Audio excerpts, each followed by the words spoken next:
ईपीके capital के YouTube channel पर एक बार फिर आपका स्वागत है।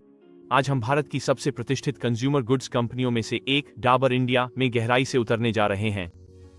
138 वर्षों से भी अधिक की विरासत और वर्तमान में 91,851 करोड़ रुपए के मार्केट कैप के साथ यह आयुर्वेदिक दिग्गज पीढ़ियों से हर घर का नाम रहा है। लेकिन यहाँ है वह लाख रुपए का सवाल। पिछले एक साल में 21% गिरावट के बाद क्या डाबर का स्टॉक एक छुपा हुआ रत्न है या फिर एक वैल्यू ट्रैप? हमारे साथ बने रहें, क्योंकि हम डाबर की 100 साल पुरानी विरासत से लेकर उनकी आधुनिक वित्तीय स्थिति, तकनीकी चार्ट्स और यह भी जानेंगे कि क्या आज खुद बेंजामिन ग्राहम इस निवेश को मंजूरी देते। इन सबका विश्लेषण करेंगे। आइए डाबर इंडिया की रोचक कहानी से शुरुआत करते हैं। कल्पना कीजिए, साल है 1884 और डॉ. एस.के. बर्मन, एक आयुर्वेदिक चिकित्सक, कोलकाता की गलियों में साइकिल पर दवाइयां बेच रहे हैं। उनके मरीजों ने उन्हें और उनकी दवाइयों को डाबर कहना शुरू कर दिया, जो डॉक्टर और बर्मन का मेल है। उन विनम्र शुरुआतों से डाबर आज भारत की सबसे बड़ी एफएमसीजी कंपनियों में से एक बन गई है, जिसकी 120 से अधिक देशों में उपस्थिति है।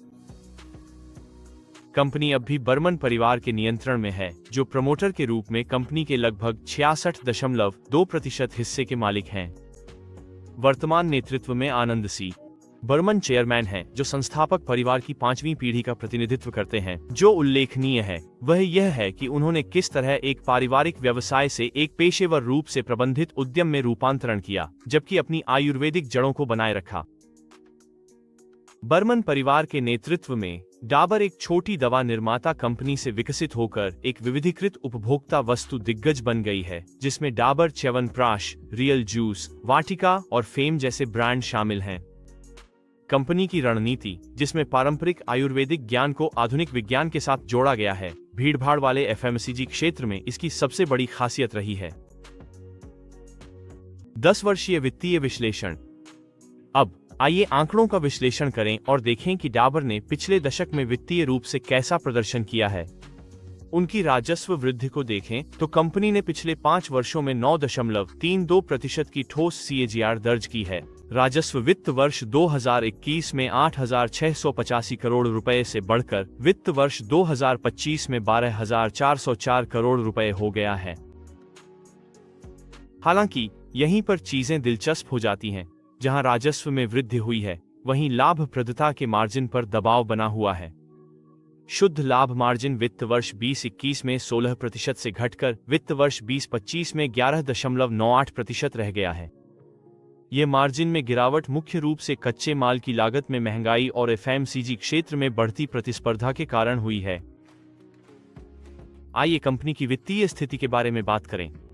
डाबर उत्कृष्ट तरलता बनाए रखता है, जिसमें करंट रेशियो 2.01 और क्विक रेशियो 1.20 है। कंपनी के पास कर्ज की तुलना में अधिक नकद है, जिसमें कुल नकद 26.56 अरब रुपये है, जबकि कुल कर्ज 9.5 अरब रुपये है। उनका डेट टू इक्विटी अनुपात आरामदायक 8.48% है, जिससे वे एफएमसीजी क्षेत्र की सबसे वित्तीय रूप से स्थिर कंपनियों में से एक बन जाते हैं। Return on capital employed ROC में कुछ गिरावट आई है, जो वित्त वर्ष 2021 में 27.56% से घटकर वित्त वर्ष 2025 में 21.47% हो गया है, लेकिन यह अभी भी स्वस्थ है और उद्योग के औसत से ऊपर है।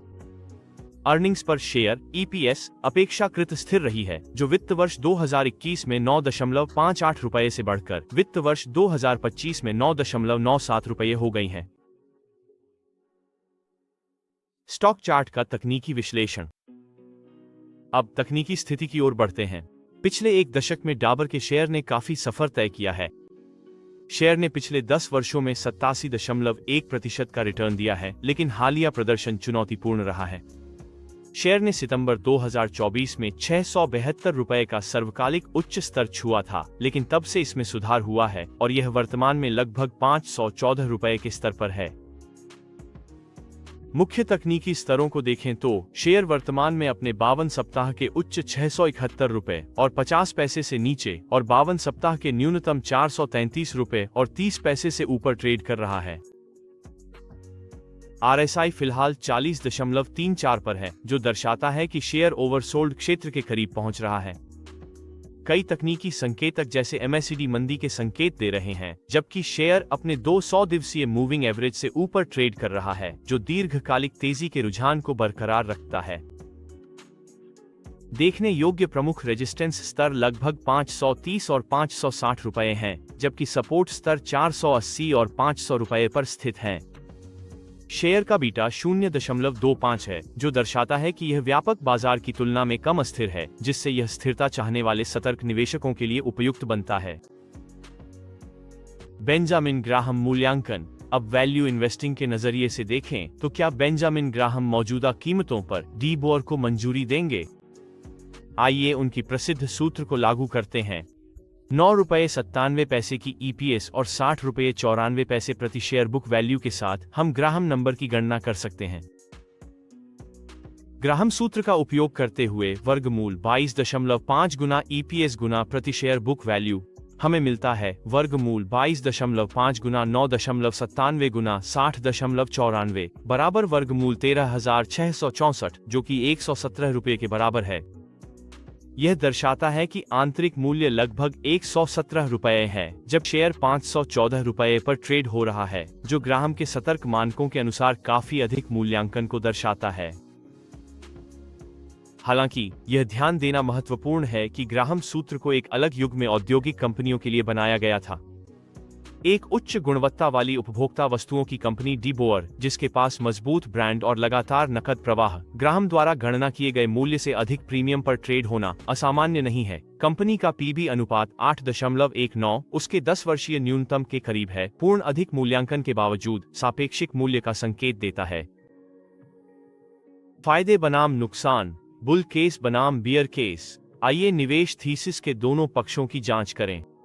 बुल केस से शुरू करते हुए डी बोअर के पास कई आकर्षक ताकतें हैं। सबसे पहले वे आयुर्वेदिक और प्राकृतिक उत्पादों के क्षेत्र में दबदबा रखते हैं। यह क्षेत्र मजबूत दीर्घकालिक वृद्धि का अनुभव कर रहा है, क्योंकि उपभोक्ता अधिक स्वास्थ्य सचेत हो रहे हैं। कंपनी च्यवनप्राश, शहद और जूस जैसी श्रेणियों में नेतृत्व की स्थिति रखती है। उनका अंतर्राष्ट्रीय व्यवसाय, जो राजस्व का 26.5% योगदान देता है, स्थिर मुद्रा शर्तों में 17.2% की मजबूत वृद्धि दिखा रहा है।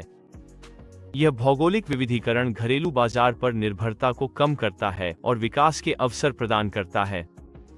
कंपनी की मजबूत बैलेंस शीट और शुद्ध नकद स्थिति उन्हें विकास में निवेश करने और आर्थिक मंदी का सामना करने के लिए लचीलापन देती है। हाल ही में 588 करोड़ रुपये में बादशाह मसाला का अधिग्रहण करने से उन्होंने तेजी से बढ़ते मसालों के क्षेत्र में अपनी स्थिति मजबूत की है। प्रबंधन को उम्मीद है कि अगले 5 वर्षों में वे अपने खाद्य और पेय व्यवसाय को 4,000 करोड़ रुपए तक दोगुना कर लेंगे। अब बेयर केस की बात करें तो मार्जिन पर दबाव एक महत्वपूर्ण चिंता है। पिछले 5 वर्षों में कमोडिटी महंगाई और प्रतिस्पर्धात्मक दबावों के कारण ऑपरेटिंग मार्जिन 20.6% से घटकर 19.32% हो गया है। घरेलू FMCG बाजार में प्रतिस्पर्धा लगातार बढ़ रही है, जिसमें बहुराष्ट्रीय कंपनियां अपने उत्पादों की आक्रामक कीमतें तय कर रही हैं।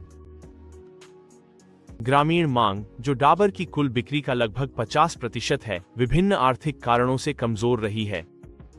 कंपनी का प्रीमियम मूल्यांकन, जो आय के 51 गुना से अधिक है, गलती की कोई गुंजाइश नहीं छोड़ता। अंतर्राष्ट्रीय बाजारों में मुद्रा संबंधी प्रतिकूलताएं भी लाभप्रदता के लिए चुनौतियां पेश करती हैं। महत्वपूर्ण जांचें, विवाद और वैश्विक स्थिति। आइए सबसे महत्वपूर्ण मुद्दे पर बात करें, डाबर से जुड़े हालिया विवादों पर। 2020-30 में कंपनी को 321 करोड़ रुपए की एक महत्वपूर्ण GST नोटिस मिली, जिसका वे विरोध कर रहे हैं। इससे भी अधिक चिंता की बात यह है कि अमेरिका और कनाडा में डाबर की सहायक कंपनियों पर मुकदमे चल रहे हैं, जिनमें आरोप है कि उनके हेयर रिलैक्सर उत्पाद कैंसर का कारण बन सकते हैं। हालांकि कंपनी का कहना है कि ये आरोप अप्रमाणित और अधूरी स्टडीज पर आधारित हैं, लेकिन मुकदमेबाजी की लागत महत्वपूर्ण रहने की संभावना है। इसके अलावा प्रमोटर बर्मन परिवार द्वारा रिलिगेयर एंटरप्राइजेस का अधिग्रहण करने के प्रयास को लेकर भी विवाद हुआ है, जिसमें कॉर्पोरेट गवर्नेंस से जुड़े आरोप लगे हैं। हालांकि इसका डाबर के संचालन पर सीधा असर नहीं पड़ता। सकारात्मक पक्ष यह है कि डाबर की वैश्विक स्थिति अब भी मजबूत बनी हुई है। कंपनी 120 से अधिक देशों में काम करती है और 8 देशों में इसकी विनिर्माण उपस्थिति है। वे सऊदी अरब, मिस्र और यूएई जैसे प्रमुख अंतर्राष्ट्रीय बाजारों में कई श्रेणियों में अग्रणी हैं। मध्य पूर्व और अफ्रीका उनकी अंतर्राष्ट्रीय व्यापार का 26% हिस्सा रखते हैं, जबकि एशिया 22% का योगदान देता है। निष्कर्ष। तो डाबर इंडिया के बारे में हमारा निष्कर्ष क्या है? यह एक क्लासिक उदाहरण है जिसमें एक गुणवत्ता वाली कंपनी चक्रीय चुनौतियों का सामना कर रही है। कंपनी की बुनियादी स्थिति मजबूत है, बाजार में इसका दबदबा है, बैलेंस शीट स्वस्थ है, अंतर्राष्ट्रीय उपस्थिति बढ़ रही है और यह प्राकृतिक व आयुर्वेदिक उत्पादों की स्थायी प्रवृत्ति से लाभान्वित हो रही है।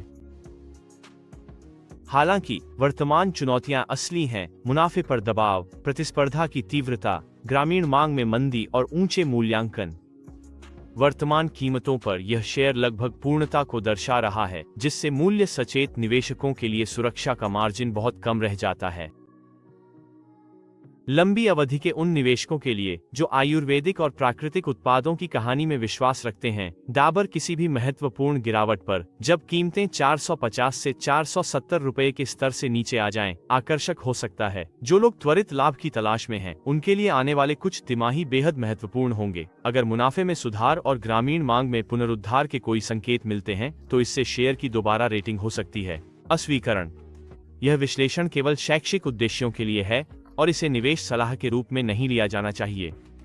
शेयर बाजार की कीमतें अस्थिर हो सकती हैं और पिछले प्रदर्शन से भविष्य के परिणामों की कोई गारंटी नहीं मिलती। कृपया किसी योग्य वित्तीय सलाहकार से परामर्श करें और कोई भी निवेश निर्णय लेने से पहले स्वयं शोध करें। यहाँ प्रस्तुत जानकारी सार्वजनिक रूप से उपलब्ध डेटा और हमारे विश्लेषण पर आधारित है, लेकिन बाजार की परिस्थितियाँ तेजी से बदल सकती हैं। अगर इस वीडियो ने आपको डेबॉयर को बेहतर समझने में मदद की है, तो इसे लाइक करें। ऐसी स्टॉक विश्लेषणों के लिए सब्सक्राइब करें और हमें कमेंट्स में बताएं कि अगला कौन सा स्टॉक आप चाहते हैं कवर करें।